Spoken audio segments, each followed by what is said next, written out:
Deep in the heart of a lush green jungle, where sunlight danced through the leaves, lived a sleek black cat named Midnight. His fur shimmered like the night sky, and his golden eyes glowed like tiny suns. Midnight loved exploring the jungle, leaping over fallen logs and chasing the whispers of the wind.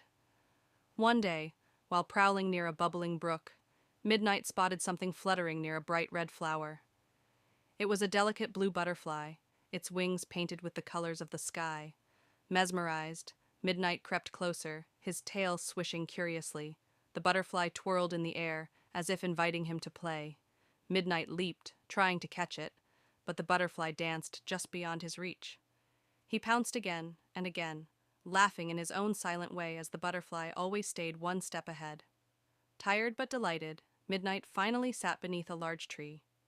The butterfly, no longer afraid, landed gently on his nose. For a moment, the two stared at each other, the great jungle hunter and the tiny fragile creature.